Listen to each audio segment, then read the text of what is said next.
चलिए आज कुछ नया बनाते हैं गेहूं के आटे से और फूल गोभी को दोनों को मिलाकर। तो चलिए देख लेते हैं वो क्या है और कितना टेस्टी होता है। मुझे तो भाई बहुत टेस्टी लगा था। तो चलिए देख लेते हैं इसको कैसे बनाते हैं। तो सबसे पहले हमने ले लिए है मैदा, आधी कटोरी मैदा लिए है और मैदा की डबल से भी ज़्यादा हम लेंगे गेहूं का आटा, क्योंकि गेहूं के आटे की क्वांटिटी हमें ज़्यादा रखनी है। तो चलिए हमने ले लिया है एक भाग मैदा है तो 2 भाग से ज़्यादा हमारा आटा हो गया। अब हमने डाल दिए हैं सफ़ेद वाले तिल। सफ़ेद वाला तिल डालने के बाद हम यहाँ डालेंगे कस्तूरी मेथी। मेथी को थोड़ा सा रगड़ लेंगे, जिससे बड़ी बड़ी पत्तियाँ हैं तो वो टूट जाएंगी। अब इसमें हम डालेंगे एक स्पेशल चीज़ है, वो डाल लेते हैं नमक। स्पेशल इसलिए बोला मैंने क्योंकि इसके बिना तो भाई कोई टेस्ट आता ही नहीं है। तो ये तो हर रेसिपी में कंपलसरी है। अगर नमकीन रेसिपी बना रहे हैं तो उसमें हर रेसिपी में कंपलसरी है। तो अब हम मिला लेते हैं सारी चीज़ों को। मिलाने के बाद अब इसमें हम डालेंगे थोड़ा सा इसमें बेकिंग सोडा। थोड़ा सा डाला है हमने, बहुत चुटकी भर डाला है। इससे होगा क्या, थोड़ा सा सॉफ्ट बनेंगे, ये बिल्कुल भी हार्ड नहीं बनेंगे। अब मोइन के लिए डाल दिया है हमने थोड़ा सा घी या रिफाइंड जो भी ले सकते हैं। मैंने घी डाला है तो उसको हमने डाल दिया। अब इसको अच्छे से रगड़ लेते हैं आटे में, और मतलब पूरे आटे में हम मिला लेते हैं। मोइन के लिए बहुत ज़्यादा नहीं डाला है, थोड़ा सा ही डाला है। इससे सॉफ्ट बनेगा नाश्ता हमारा और बहुत ही परफेक्ट बनके तैयार होगा। तो चलिए बस अब क्या है, अब हम लेंगे और एक स्पेशल चीज़ जो डालेंगे हम इसमें दही। आधा कटोरी दही है उसको ले लिया है हमने, और दही का थोड़ा सा हमने फेंट लिया था इसको, उसको हमने डाल लिया है। अब इसको डाल के अच्छे से मिक्स कर लेंगे, और मिक्स करने के बाद जितनी हमें पानी की क्वांटिटी चाहिए होगी, आटा लगाने के लिए एक सॉफ्ट आटा लगा के तैयार करेंगे, बिल्कुल ही जैसे हम रोटियों का आटा लगाते हैं ना, उसी हिसाब से। तो जितनी पानी की ज़रूरत है हमने पानी डाल के आटे को लगा लिया है। देखिए बिल्कुल भी हार्ड आटा नहीं लगाया है, सॉफ्ट आटा है ये। तो बस अब आटा तो हमारा हो गया रेडी। अब इसकी चलिए कर लेते हैं दूसरी तैयारी। आटे को थोड़ा सा ऑयल लगाते हुए रखेंगे, जिससे आटे पर पपड़ी नहीं बंधेगी। तो बस अब कर लेते हैं हम एक अगली तैयारी। अब लेते हैं हम फूल गोभी। फूल गोभी हमने आधा किलो की ली है, तो आधा किलो की काफ़ी होगी। हमें डंठल का यूज नहीं करना है, ओनली फूल का यूज करना है। तो फूल को इस तरह से काट लेंगे। फूल मैंने पहले ही धुल लिया है, तो बाद में धुलने की ज़रूरत नहीं है। तो हम इसको काट लेते हैं, ऐसे रफली काट लेंगे। और रफली काटने के बाद देखिए, पहले तो हम काट ही लेते हैं फटाफट से। ये लीजिए हमारी गोभी कट के तैयार हो गई है। अब क्या करेंगे, इस गोभी को हम डालेंगे एक मिक्सी के जार में।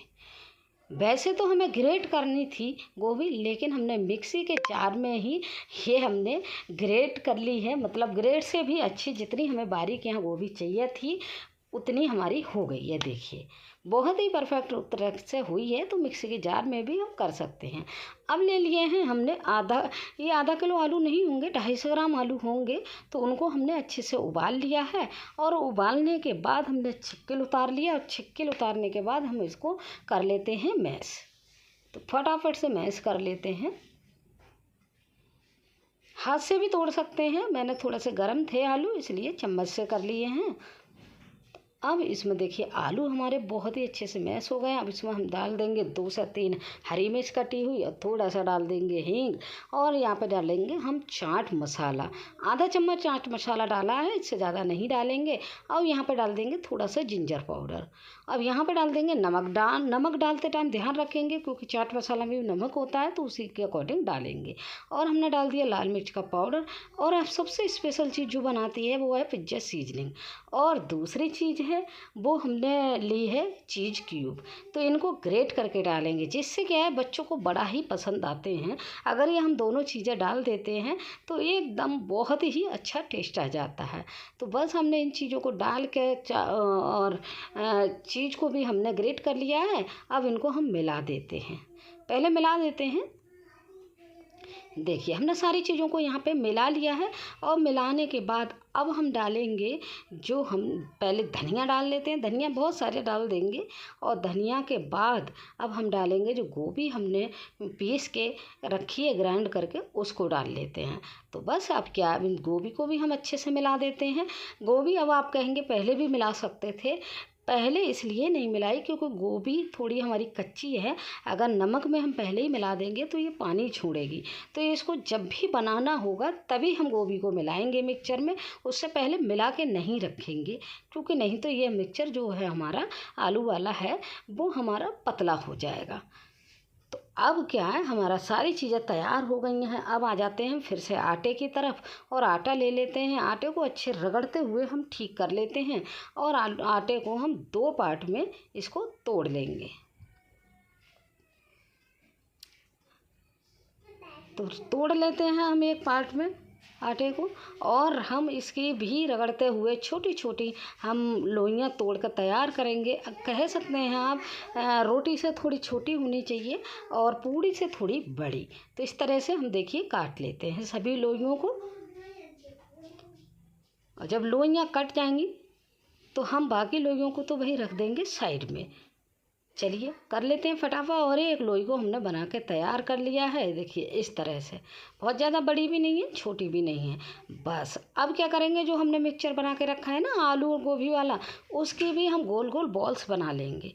जब बॉल्स बना लेंगे सारी, तब हम अगला स्टेप करेंगे। तो पहले हम बना लेते हैं बॉल्स और एक स्पेशल चीज़ के साथ इसको सर्व करेंगे, जिससे इसका बहुत ही बेहतरीन स्वाद, चौगना स्वाद हो जाता है इस रेसिपी का।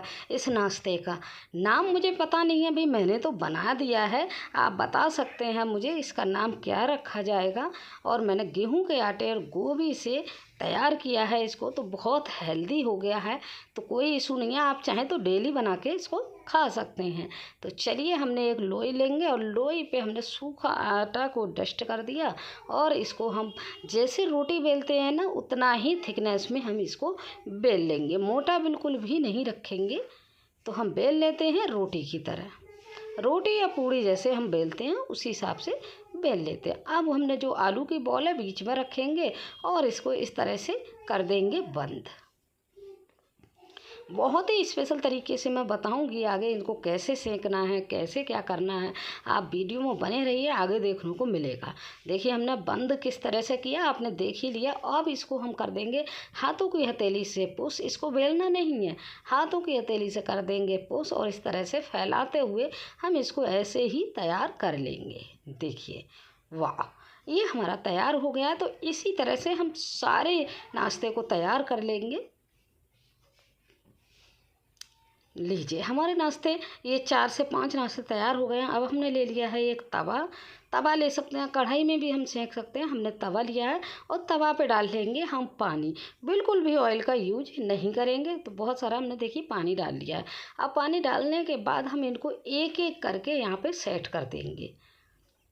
तो कर लेते हैं सेट।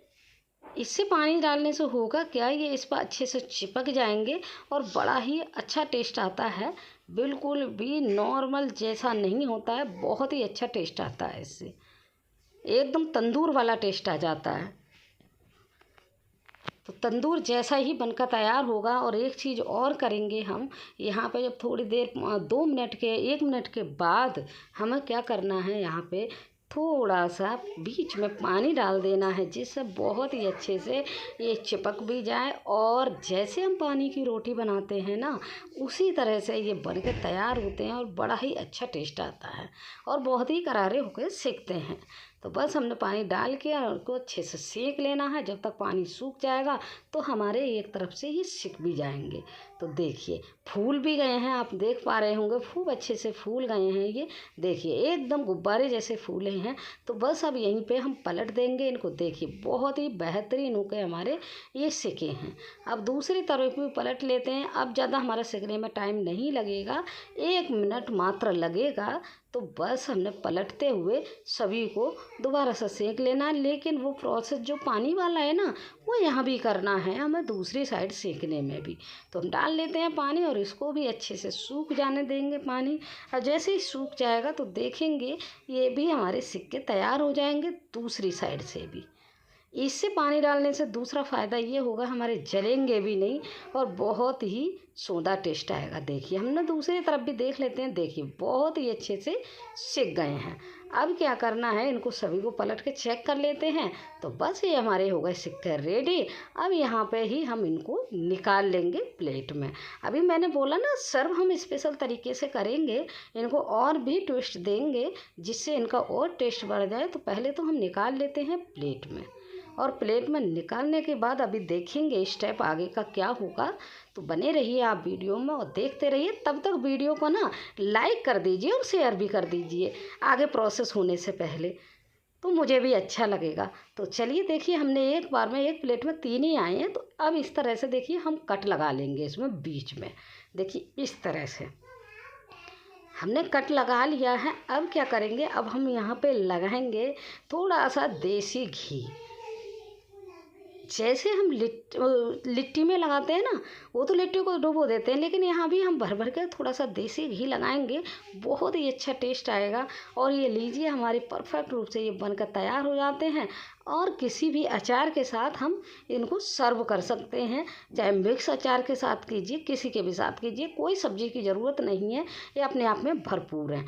और हम बहुत सारा मक्खन ले लेंगे। मक्खन और घी का कॉम्बिनेशन इतना अच्छा आता है, तो ये लग रहा है ना, मुंह में पानी आ रहा है। अरे मैं तोड़ के भी दिखा देती हूँ आपको। देखिए कितने करारे बने हैं और अंदर से सॉफ्ट हैं। तो देखते रहिए वीडियो को और लीजिए एंजॉय। तो फिर से मिलेंगे एक नई वीडियो के साथ, तब तक के लिए